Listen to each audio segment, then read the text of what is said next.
Wel, die afgelope 10 jaar doen ek mos nou my musiekmotiveringsprogram, ekskuus, vir vroue.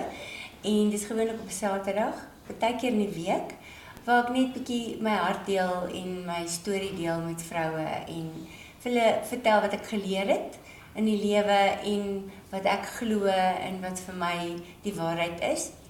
En ek sien dat dit lewer 'n bydrae. Dit is vir my baie kosbaar. En dan doen ek natuurlik Chokker. Ons het 'n tweede Chokker DVD opgeneem, Sonja en Chokker. Ons wil sing, dis geestelike liedjies.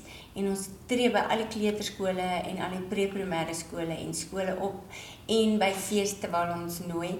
En dis altyd baie lekker om saam met my beste hondjiepel Chokker vir die kindertjies te sing. En as jy hierdie klein gesiggies voor jou sien, dan tel hulle jou sommer op as jy die dag nie lekker voel nie.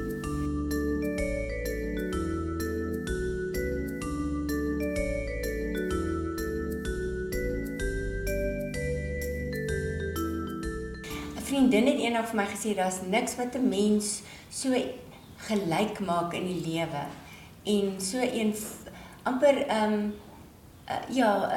eenvormigheid tussen mense bring as ouderdom nie.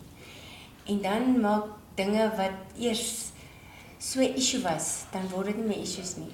En ouderdom bring wysheid, ouderdom gee dat 'n mens met ander oë en met meer empatie na dinge kyk.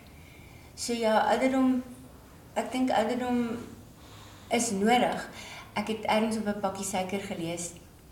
The master work of wisdom is to know how to grow old gracefully. And it's the most difficult chapter in the great art of living, en dit kom ek agter. En so 'n klein dogtertjie het eendag by 'n kleuterskool waar ek 'n DVD's verkoop het. Sy so by my gesit en sy het die hele tyd daar gesit en sy het my die hele tyd so gekyk. En uiteindelik kyk sy vir my so en sê vir my, ek sien jy word oud. Dit het my nogal 'n bietjie gegooi. En toe sê sy vir my, en hoekom lyk jy nie soos wat jy op jou foto's lyk nie? Klein snip, maar in elk geval. Ek weet net een ding, those that wait on the Lord, they'll rise up with wings like eagles, they'll walk and not get faint, they'll run and not get weary. En daar nou ek vas.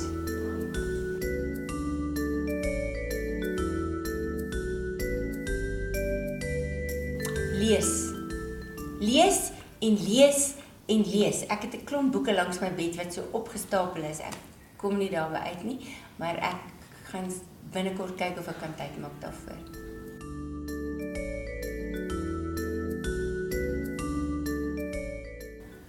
Ek kan verseker nie sonder my verhouding met die Here nie, sonder my verhouding met Jesus nie.